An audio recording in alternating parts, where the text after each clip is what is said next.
नैनीताल भ्रमण पर पहुंची मुख्य सचिव राधा रतूड़ी और अनिल रतूड़ी ने उत्तराखंड प्रशासनिक अकादमी में लगाए गए कुमाऊं उत्पादों पर लगाई गई प्रदर्शनी का अवलोकन किया। इस दौरान डॉक्टर आर.एस. टोलिया उत्तराखंड प्रशासन अकादमी सभागार में पूर्व डीजीपी अनिल रतूड़ी की खाकी में स्थित प्रज्ञ पुस्तक पर परिचर्चा गोष्ठी आयोजित की गई। गोष्ठी के दौरान पूर्व डीजीपी ने अपने कार्यकाल के अनुभवों को साझा करते हुए कहा कि अगर मनुष्य के अंदर सृजन करने की कोई चाहत है तो वह सृजन करता है। प्रस्तावना में मैंने लिखा सबसे बड़ा मकसद तो ये होता है कि मन में कोई अगर जो सृजन की कोई चाहत है तो वो सृजन करने का प्रयास मनुष्य करता है। और सेवानिवृत्ति के पश्चात मैंने सर्वप्रथम 2022 में मेरी भंवर एक प्रेम कहानी, एक काल्पनिक कहानी है, उसके आधार पर वो पुस्तक प्रकाशित हुई है। और फिर 2024 में जो पुलिस सेवा के संस्मरण हैं या अनुभव हैं, उनके आधार पर कुछ ऐसे चुनिंदा ऐसे अनुभव मैंने उसमें रखे हैं। एक काल्पनिक कहानी है और एक जीवन में जो अनुभव किया है उससे संबंधित है। उत्तराखंड हाईकोर्ट में टनकपुर रेलवे भूमि में अतिक्रमण के दौरान रेलवे लाइन विस्तार को लेकर दायर याचिका पर सुनवाई हुई। दोनों पक्षों को सुनने के बाद कोर्ट ने मामले की सुनवाई के लिए 7 अक्टूबर की तारीख तय की है। बता दें कि रेलवे की तरफ से उच्च न्यायालय में याचिका दायर कर कहा है कि टनकपुर में रेलवे लाइन विस्तार किया जा रहा है, जिस पर कार्य भी शुरू हो गया है, लेकिन कुछ लोगों ने रेलवे भूमि पर अतिक्रमण कर पक्के निर्माण किए हैं, जिनकी वजह से विस्तार का काम रुका हुआ है। याचिका में कहा गया है कि इन अतिक्रमणकारियों द्वारा सरकारी भूमि को निजी भूमि बताकर दायर की गई याचिका को निचली अदालत ने खारिज करते हुए संपत्ति खाली करने के आदेश जारी किए हैं। बावजूद इसके अभी तक अतिक्रमण नहीं हटाया गया।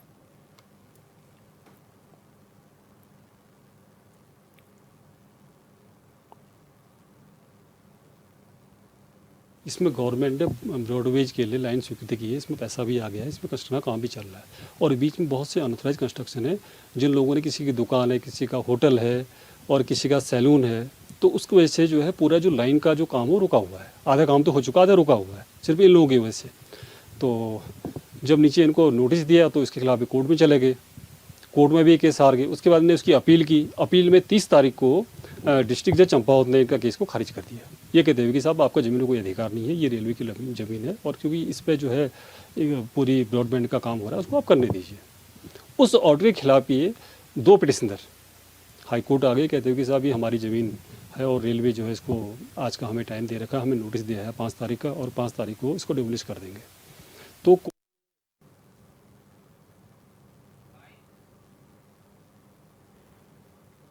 उधम सिंह नगर की महुआ डाबरा की नगर पंचायत में राज्य सफाई कर्मचारी आयोग के सदस्य हर्ष रत्नाकर पहुंचे, जहां उन्होंने सफाई कर्मचारियों के साथ बैठक कर उनकी समस्याएं सुनी। साथ ही कुछ समस्याओं का मौके पर ही निस्तारण कर दिया गया। इस दौरान सफाई कर्मचारियों ने अपने ठेकेदार के खिलाफ मोर्चा खोल दिया। सफाई कर्मचारियों ने ठेकेदार पर उत्पीड़न का आरोप लगाते हुए बताया कि मनमर्जी तरीके से हमसे काम लिया जाता है और मनमर्जी तरीके से ही कभी भी एब्सेंट लगा दी जाती है, ना तो पीएफ दिया जाता है और ना ही हमारी कोई सुनवाई की जाती है।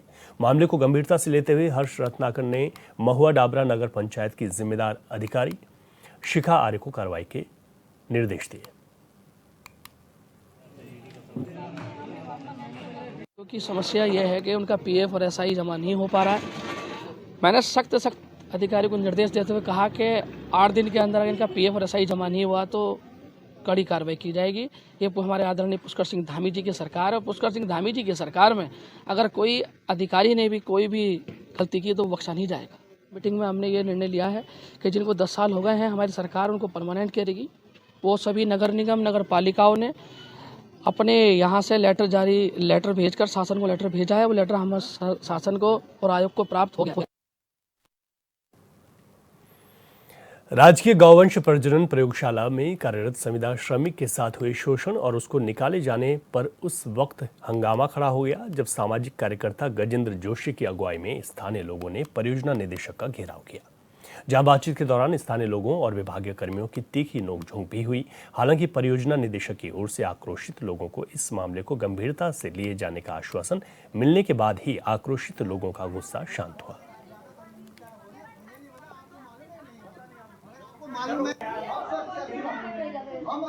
विगत लंबे समय से यहाँ पे जो दैनिक मजदूर जो कार्यरत है उनकी शिकायतें आ रही थी कि यहाँ पे जो कर्मचारी वर्ग है या जो ठेकेदार है यहाँ का, वो इनको प्रताड़ित कर रहा है।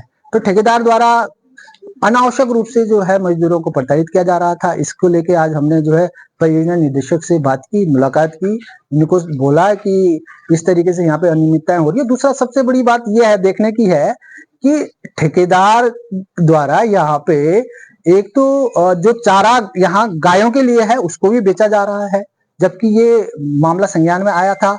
और इसके अलावा यहाँ और सारे इक्विपमेंट जैसे लोहा, आयरन वगैरह सब, मतलब जो सरकारी संपत्ति है उसको बेचने की भी ऐसी भी कुछ शिकायतें आई है हमारे पास। सर हमें यहाँ पे बहुत परेशान कर दिए ये क्या बोलते जो यहाँ की मुंशी है, वो हमसे दिहाड़ी लगा के पैसा भी लेती है साहब, और परेशान कर दिए। काम कभी झाड़ू पोछा करने ले जाती है हमको, कभी कहीं नाली करवा रही, कभी पत्थर उठवा रही, कभी पशु का काम यहाँ पे हो नहीं पा रहा है।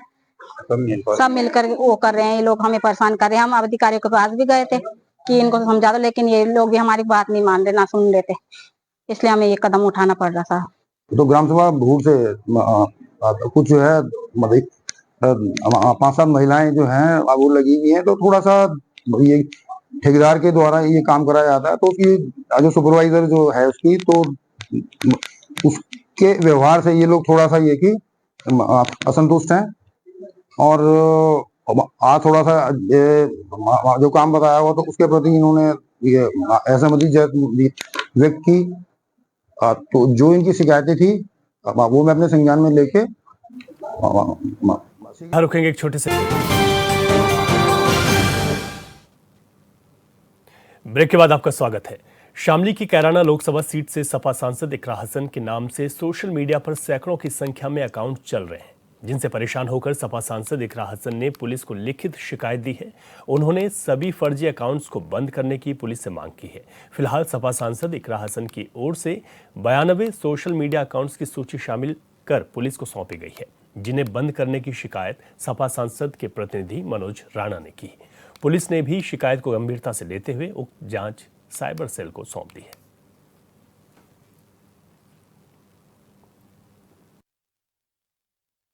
उनके संबंध में जो है सीओ साहब से मिले और उसमें जो है हम लोगों ने जो है जितने फर्जी अकाउंट हैं उन्हें बंद करें, उनके खिलाफ कानूनी कार्रवाई करें। इस चीज़ के लिए हम लोगों ने मांगा। कितने अकाउंट आपने सोशल मीडिया पे फर्जी ढूंढे और किस? अभी 92 अकाउंट ढूंढ करके हम लोगों ने दिए हैं। लगभग कई सौ अकाउंट ऐसे हैं, उसी के लिए हम लोग यहाँ आए थे और अपॉइंटमेंट करा दिए। अच्छा, वो लोग इंस्टाग्राम जैसे सोशल मीडिया का प्लेटफॉर्म सांसद जी के नाम से यूज करते हैं, उसका मिसयूज भी होता होगा या कोई कभी दिक्कतें आती होंगी? उसी के लिए जो है हम लोग यहाँ सीओ साहब से मिले थे। सीओ साहब से मिलने के बाद उन्हें अवगत कराया गया कि हमारी जो ऑफिशियल अकाउंट है उसके बारे में भी अवगत करा दिया। उसके अलावा हमारे नाम से जो भी अकाउंट है इकरा चौधरी के नाम से, वे सब फर्जी हैं, उनके खिलाफ कानूनी कार्रवाई। सर, सांसद जी के यहाँ से कुछ लोग आए थे, क्या मसला था?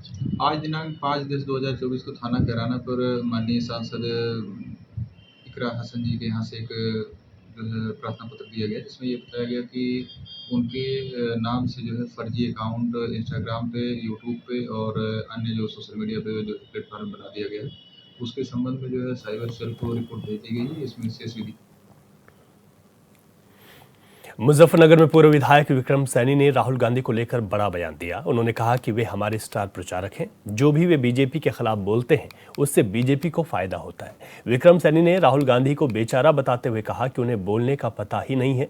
उनकी उम्र भले ही 55 से 56 साल हो, लेकिन दिमाग बचपन का है। वहीं ओवैसी के यति नरसिंहानंद की गिरफ्तारी के मांग के सवाल पर विक्रम सैनी ने कहा कि ओवैसी कट्टर मुसलमान हैं, वो मुसलमान की बात करेंगे, हिंदुओं को कत्ल करने की बात करेंगे।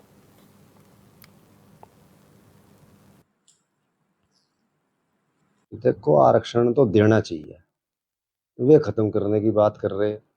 ऐसा ही उन्होंने बयान दिया था जब चुनाव चल रहे थे लोकसभा के, कि साहब 8,050 रुपये 500 रुपये यानी 8,500 रुपये खटाखट खाते में आवेंगे, जहाँ पर कांग्रेस सरकार है 1 पैसा भी नहीं जा रहा। तो उनको तो ऐसा बोलने की आदत है, बोलते रहते हैं। भाई दुकान खुलवानी चाहिए ताकि रोजगार मिले। फैक्ट्री तो हमने कहीं सुनी नहीं, कहाँ फैक्ट्री है? जलेबी की दुकानें होती हैं, छोटे क्या बड़े हलवाई भी जलेबी बनाते हैं, बर्फी बनाते हैं, कई तरह की। वहीं फिरोजाबाद के थाना फरिया क्षेत्र में बाल श्रम का मामला सामने आया है। आरोप है कि इंडस्ट्रीज की जमीन को कुर्क करने के जसराना तहसीलदार को आदेश मिले थे, जिसके बाद कुर्क करने के दौरान तहसीलदार ने नाबालिगों से बैंड बजवाया। साथ ही बच्चों से ईंट भी उठवाई गई, जिसका वीडियो सोशल मीडिया पर वायरल हो रहा है।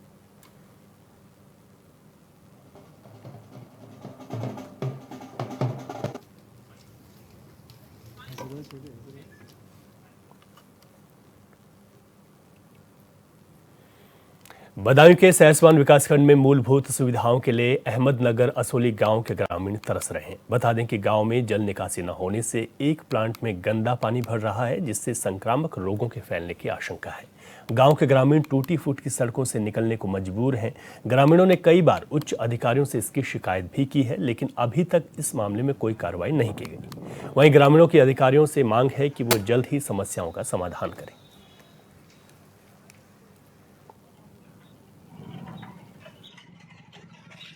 क्या परेशानियां हैं? पानी की बहुत समस्या खराब है यहाँ तो। सड़क पे अब हुआ है काम चालू और हो जाए तो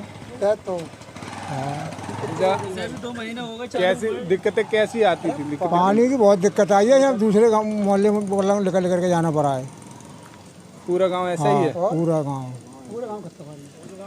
गाँव के चारों तरफ पानी है। गाँव की निकलने की समस्या बहुत परेशानी रही है। स्कूल बंद हो गए, बालक जाने इधर को, सब बच्चे हमारे इधर को रोकना पड़े। बहुत परेशानी हुई। समस्या का सामना ये करना पड़ रहा है कि यहाँ इतने दुखी रहे हैं 1 साल से, तो क्या जिसकी जवाब ना। अब ये लगा है तो कब होएगा कब ना होएगा ये अब पता ना है। सड़क आज पड़ी हुई है, ये पत्थर जो भी पड़ रहे हैं, निकलने बैठने की सवारी की बहुत दिक्कत है। अच्छा, आपके गांव में चारों ओर रास्ते, मुख्य रास्ते हैं या लिंक रास्ते हैं, सब ऐसे ही हैं? सब ऐसे ही मिलेंगे तो पूरे गांव में। आज हम आपको लेकर आए हैं सहसवान विकासखंड के गांव अहमदनगर असौली में। यहाँ की मुख्य समस्याएं यहाँ के रास्ते हैं। पत्थर युक्त यहाँ के रास्ते हैं, कीचड़ युक्त यहाँ के रास्ते हैं। गलियाँ जो हैं पानी से लबालब हैं।